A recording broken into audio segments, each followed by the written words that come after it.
సమాజంలో జరిగే మంచి చెడులు విశ్లేషించే బృహత్తర బాధ్యత పత్రికలది. అందులో కొన్ని పత్రికలు ప్రతిపక్ష పాత్ర పోషిస్తే కొన్ని అధికార పక్షానికి సాగిలపడతాయి. 50 ఏళ్లుగా ఈనాడుది అక్షరాల ప్రజాపక్షమే. ఈనాడు ఎవరితోనూ అంటకాగదు, అకారణంగా ఎవరినీ ద్వేషించదు. ప్రజాస్వామ్యం ప్రమాదంలో పడితే తిరిగి నిలబెడుతుంది. అరాచకం రాజ్యమేలితే కలబడుతుంది. పాలనా వ్యవస్థలు దారితప్పిన ప్రతిసారి సంపాదకీయాల్లో మందుగుండు చొప్పించి పతాక శీర్షికల్లో అక్షర ఫిరంగులు పేల్చిన పోరాట బావుట ఈనాడు. 1975 జూన్ 25 దేశ చరిత్రలోనే చీకటి అధ్యాయం. అప్పటి ప్రధాని ఇందిరాగాంధీ అర్ధరాత్రి నుంచి ఎమర్జెన్సీ విధిస్తున్నట్టు ఆకాశవాణి ద్వారా ప్రకటించారు. అప్పటికి పుట్టి ఏడాదైనా కాని ఈనాడుకు అది పిడుగుపాటే. ప్రజా ప్రయోజనాలకు ఎవరు నష్టం చేసినా, ప్రజా హక్కులను ఎవరు కాలరాసినా రామోజీరావు సహించరు. అవతల ఎంతటి వారైనా కాని ఎలాంటి పర్యవసానాలైనా లెక్క చెయ్యక ముందుండి పోరాడే ధీశాలి ఆయన. ఎమర్జెన్సీలో ఈనాడు పత్రికే ఆయన ఆయుధమైంది. పత్రికలపై సెన్సార్షిప్ విధించడాన్ని రామోజీరావు బాహాటంగానే ఎదిరించారు. 50 ఏళ్ల ప్రస్థానంలో ఈనాడుది ఎప్పుడూ ప్రజాపక్షమే. అది గ్రహించిన పాలకులు తప్పులు సరిదిద్దుకొని ముందుకు వెళితే, గిట్టని పాలకులు ఈనాడును అణగదొక్కాలని చూశారు. రామోజీరావును దెబ్బ కొట్టాలని విఫలయత్నం చేశారు. తప్పుడు కేసులతో వేధించాలని చూసి భంగపడ్డారు. వైఎస్ రాజశేఖరరెడ్డి ప్రభుత్వ కుంభకోణాలను ఈనాడు కడిగిపారేసింది. అధికారాన్ని అడ్డుపెట్టుకుని ప్రజల ఆస్తుల్ని అప్పనంగా కొట్టేసిన వ్యవహారాలను సాక్ష్యాలతో సహా పాఠకుల ముందుంచింది. నీకిది నాకది అంటూ 1000 ఎకరాల భూములు, సహజ వనరుల్ని కట్టబెడుతోన్న పన్నాగాన్ని, తెరవెనుక కుటుంబాల్ని నడిబజార్లో నిలబెట్టింది. అవి సహించలేని వైఎస్ రాజశేఖరరెడ్డి ఈనాడుపై అధర్మ యుద్ధానికి దిగారు. ఈనాడు గ్రూపు సంస్థల ఆస్తుల విధ్వంసానికి వ్యూహరచన చేశారు. అసైన్డ్ భూముల సాకుతో రామోజీ ఫిల్మ్ సిటీలో షూటింగ్ కోసం నిర్మించిన భవనాలను కసిగా కూలగొట్టించారు. ఏపుగా పెంచిన చెట్లను కూకటివేళ్లతో పెకిలించివేశారు. ఫిల్మ్ సిటీ పరిసర గ్రామాలకు ఉపయోగపడుతున్న రోడ్లను జేసీబీలతో తవ్వించారు. అయినా రామోజీరావు వెనకడుగు వేయలేదు. ప్రభుత్వ వేధింపులను చట్టపరంగానే ఎదుర్కొన్నారు. ఓవైపు న్యాయ పోరాటం చేస్తూనే అక్షర సమరం సాగించారు. ఈనాడును ఆదరించిన ప్రజల కష్టం ముందు తనకు జరిగిన నష్టం ఏపాటిది అనే ప్రశ్నే సవాళ్ల సమయంలో రామోజీరావుని మొండి మనిషిగా మార్చింది. అక్షరం రాజీ పడడం రాజద్రోహంతో సమానమన్నది రామోజీరావు భావన. అందుకే ఈనాడు ఏనాడూ తలదించదు. తెలుగు జాతిని తలెత్తుకునేలా చేస్తుందే తప్ప తలవంపులు తేలేదు. పాలకుడు నియంతైతే అవినీతి వ్యవస్థీకృతమవుతుంది.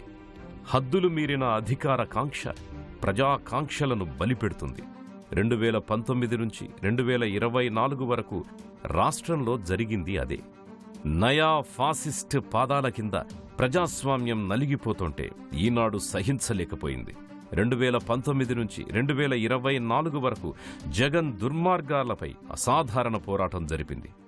ప్రశ్నిస్తే వేధింపులు, అడ్డుకుంటే అరెస్టులతో రాష్ట్రంలో ఓ భయకంపిత వాతావరణంలో విలవిలలాడుతోన్న జనావేదనకు ఈనాడు గొంతుకయింది. ప్రభుత్వ రాక్షసకాండను నిర్భీతిగా ఎండగట్టింది. అక్షరానికి అహంకారానికి హోరాహోరీ యుద్ధం జరిగింది. అందులో సకల రాక్షస గణాలన్నీ ఏకమైన ఈనాడు ఒక్కటే ఒకవైపు నిలబడి కొట్లాడింది. చివరకు ఈనాడుపై కోపంతో ఆర్థిక క్రమశిక్షణకు మారుపేరైన మార్గదర్శిపైకి సిఐడిని ఉసిగొల్పారు. సోదాలంటూ చందాదారుల్ని భయపెట్టారు. అయినా రామోజీరావు రాజీపడలేదు. కుత్తుక మీద కత్తిపెట్టినంత పనిచేసినా అక్షరయుద్ధం ఆపలేదు. 2024 ఎన్నికల్లో అరాచక పాలన నుంచి ఏపీకి విముక్తిని ప్రసాదించడంలోనూ తన వంతు పాత్ర విజయవంతంగా పోషించింది ఈనాడు. అక్షరానిదే అంతిమ విజయమని చాటింది. మనం ఇచ్చే వార్తాపరంగా ఏంటంటే, సమాజానికి సరైన సేవ చేయని వాళ్ళకి ఇబ్బందికరమైన పరిస్థితులు కలుగుతాయి, ఈనాడే కారణం అని చెప్పేసి ఆయన మీదకి రావటం జరిగింది. ఆర్గనైజేషన్స్ మీద అటాకులు జరిగినప్పుడు పడిన బాధ కన్నా ప్రజలు పడిన బాధను చూసి ఆయన చెలించిపోయేవారు. దానికి నిలబడి బిజినెస్లు స్టార్ట్ చేయకముందు నేనేమి కోట్లు ఉండి నేను ఈ బిజినెస్లోకి రాలేదు. ఈ బిజినెస్లు ఉన్నా పోయినా వాళ్ళకి రక్షణగా నిలబడాలి. రూల్కి వ్యతిరేకంగా, లాకి వ్యతిరేకంగా ఏమీ పని చేయొద్దు.